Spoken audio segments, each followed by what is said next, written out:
Hi friends, అందరూ బాగున్నారా? అందరూ బాగున్నారనుకుంటున్నాను. ఈరోజు దేవుని వాగ్దానంతో నేను ముందుకు వచ్చాను. ఈరోజు దేవుని వాగ్దానము కీర్తన గ్రంథము 91వ అధ్యాయము 16వ వచనం. దీర్ఘాయువు చేత అతనిని తృప్తిపరచుదును. మరి ఫ్రెండ్స్, ఈరోజు దేవుని వాగ్దానము మరి దేని విషయంలో సమాధానం లేక బాధపడుతూ దుఃఖపడుతున్నాను నాకైతే తెలియదు. దేవుడు వాగ్దానం చేస్తున్నాడు, నేను నిన్ను దీర్ఘాయువు చేత తృప్తిపరుస్తా, సమస్తమైన మేలుతో సమస్తమైన ఆశీర్వాదంతో నిన్ను వర్ధల చేసి నిన్ను తృప్తిపరుస్తా. ఏ విషయంలో అయితే తృప్తి లేక సంతోషం లేక బాధపడుతున్నావో నేను నీకు తృప్తి కలుగజేస్తా, నేను నిన్ను వృద్ధిపరుస్తా, ఆశీర్వదిస్తా.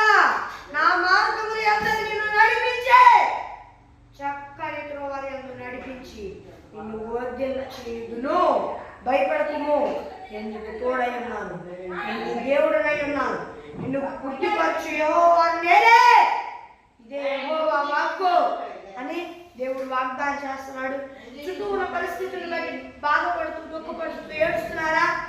బాధపడవాకండి, దేవుడే మీకున్నాడు, నిన్ను విడువను ఎడబాయని దేవుడు వాగ్దానం చేస్తున్నాడు. చుట్టూ ఉన్న పరిస్థితులను బట్టి బాధపడాల్సిన అవసరంలా ఆయనే తన మార్గములు యందు మిమ్మల్ని నడిపించి ఈ దినాన్ని ఏ విషయంలో అయితే సంతోషం లేక ఏడుస్తూ ఈ వాగ్దానం చూస్తున్నారో దేవుడు చెప్తున్నాడు, నేను నిన్ను తృప్తిపరిచెదను. ఈ కన్నీరు చూచి తిని నీ ప్రార్థన నేను అంగీకరించి ఉన్నాను.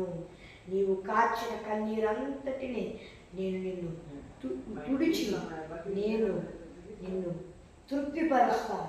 ఇప్పటిదాకా నీవు అనుభవించిన పీడైను, ఇప్పటిదాకా నీవు అనుభవించిన కష్ట శ్రమలైనో భయపడకుమో, నేను నీ దేవుడను, ఇక నీవు అనుభవించవు.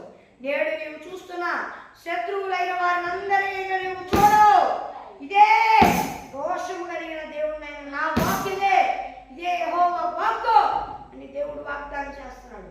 ఇప్పుడు దాకా శ్రమల బాధల దుఃఖపడుతున్నారా? భయపడుతున్నారా?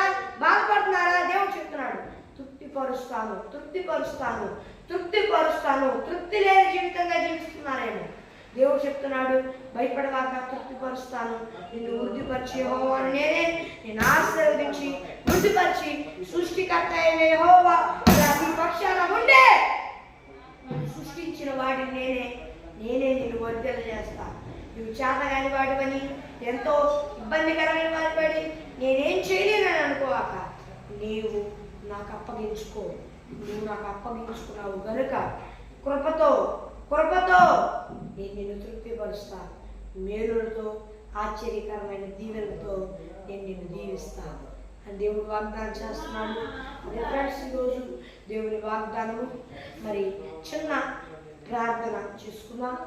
పరలోకమందున దేవా, నాయన మీరు మాట్లాడిన మాటలను బట్టి మేము ఎంతగానో ధైర్యం తెచ్చుకున్నాం. కృంగి ఉన్న మమ్మల్ని బలపరిచి మాతో మాట్లాడారు దేవా, మాతో మీరు ఉన్నారు. అందుని బట్టి మీకు స్తోత్రాలు. రోషం కలిగిన దేవుడిగా మీరు మాతో ఉన్నారు. కృంగిన మమ్మల్ని బలపరిచి ధైర్యపరిచి లేవనెత్తి మీ సన్నిధిలో నిలబెట్టుకున్నందుకు స్తుతిస్తూ ఇది బిడ్డలందరినీ ధైర్యపరిచి దేవా, వారిని అప్పగించుకున్న బిడ్డలు దయచేసి సంతోషకరంగా తృప్తిగా ఆహా నా ధన్యత, ఓహో నా భాగ్యం అని సంతోషంగా పాటలు పాడుతూ ఈ సన్నిధిలో బ్రతికే కృప ధన్యత ఈ వాగ్దానాన్ని చూస్తున్న ఈ బిడ్డలందరికీ కలుగజేసి ఈ బిడ్డలను ఆశీర్వదించి అత్యధికంగా విస్తరింపజేయమని వేడుకుంటూ యేసుక్రీస్తు పరిశుద్ధ నామం పేరట అడిగి వేడుకొంచున్నాను. మధ్య పరలోకమందున నా పరమ తండ్రి.